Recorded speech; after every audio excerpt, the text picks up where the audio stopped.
સૌ વાલા મિત્રોને મારા જય સિયારામ। હું દુષ્યંત પાઠક શ્રી હનુમાનજી દાદાની અસીમ કૃપાથી એક નવા વિડીયો સાથે આપની સેવામાં ઉપલબ્ધ છું। તો વાલા મિત્રો, આજનો ઉપાય આ વિષયની અંદર તારીખ છે 25મી મે 2026 સોમવાર। પંચાંગ કહે છે અધિક જ્યેષ્ઠ મહિનો ચાલી રહ્યો છે, શુક્લ પક્ષ, તેમાં પણ ઉત્તર ફાલ્ગુની નક્ષત્ર, વજ્રયોગ છે, સિંહ રાશિનો ચંદ્ર અને વૃષભ રાશિનો સૂર્ય છે। અશુભ સમયની જો વાત કરું તો રાહુકાળ સવારે 7:24 9 ને 4 સુધી છે અને યમઘંટ સવારે 10:44 12:44 સુધી છે। આ સમય બંને અશુભ સમય કહેવાય। અશુભ સમયની અંદર કોઈ પણ પ્રકારનું શુભ કાર્ય અને શુભ યાત્રા ન થાય। શુભ કાર્ય અને શુભ યાત્રા કરવા માટે કોઈ સારું ચોગડિયું, સારું મુહૂર્ત લેવું જોઈએ, જેમાં ઉત્તમ અભિજીત મુહૂર્તનો સમય સવારે 11:57 થી બપોરે 12:51 સુધી છે। આ સમયની અંદર તમે કોઈ પણ પ્રકારનું શુભ કાર્ય અને શુભ યાત્રા કરી શકો। વાલા મિત્રો, હવે વાત કરીશું આજના ઉપાયની। તો આજના ઉપાયની અંદર વહેલી સવારે સ્નાન કરવા માટે બેસો ત્યારે નાવાના પાણીની અંદર 4 ચમચી જેટલું ગુલાબજળ પધરાવવાનું છે અને ગુલાબજળ પધરાયા પછી તમારે બીજું એક કાર્ય કરવાનું છે કે થોડુંક દહીં 50 ગ્રામ જેટલું લેવાનું છે અને એ દહીંને તમારે તમારા મુખ ઉપર, તમારા શરીર ઉપર લગાડવાનું છે। બરાબર સમજી લેજો। દહીંને તમારા મુખ ઉપર અને શરીર પર લગાડવાનું છે, માથાના વાળમાં, પગના તળિયામાં લગાડવાનું નથી।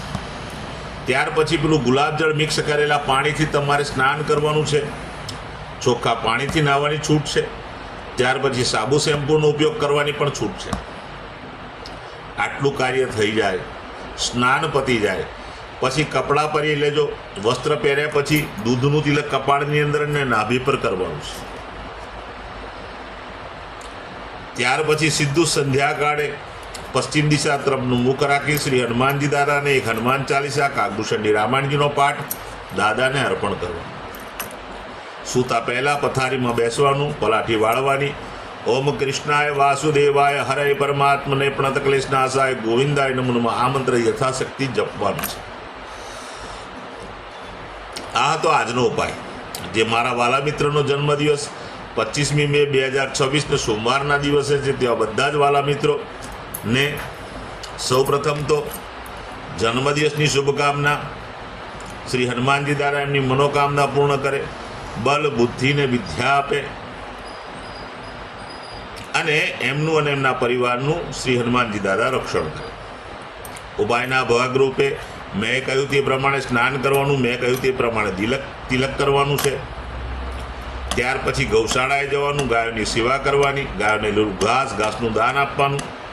પોતાના ઘરે જે ભોજન બન્યું હોય તે ભોજન પણ ગાયોને અર્પણ કરવાનું અને ત્યાર પછી સૂર્યાસ્ત થયા પછી દૂધમાં અથવા દહીંમાં બનેલી કોઈ પણ વસ્તુ નાના નાના બાળકોને, વડીલોને, શ્રમિકોને, જરૂરિયાતમંદ લોકોને તમારે ભેટમાં આપવાની છે। દૂધમાં બનેલી કોઈ પણ વસ્તુ, તમે દૂધ પૌવા લઈ લેશો તો પણ ચાલશે, એકલું દૂધ આપશો તો પણ ચાલશે, આઈસ્ક્રીમ આપશો તો પણ ચાલશે, શ્રીખંડ આપશો તો પણ ચાલશે, પણ કંઈક દૂધની બનાવટ તે તમે ભેટમાં આપી શકો।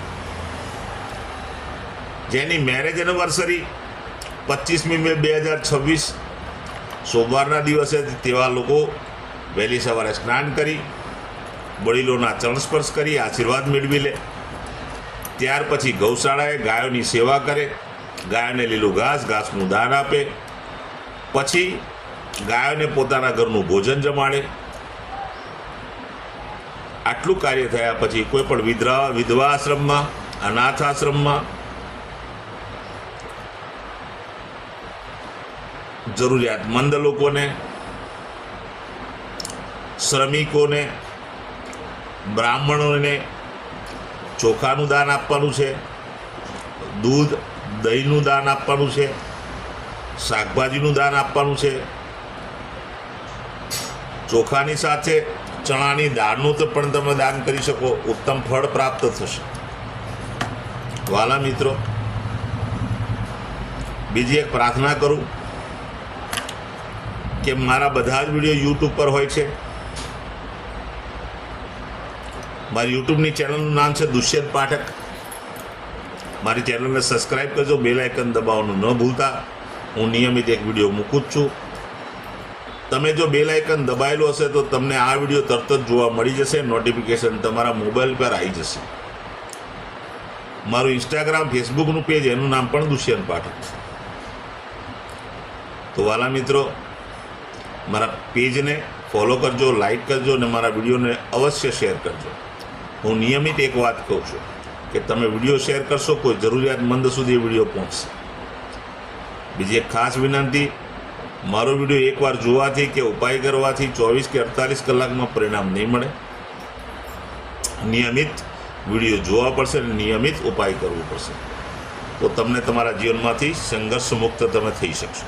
આ વિડીયોમાં ફરીથી મળીશું. આપ સૌને મારા જય સિયારામ.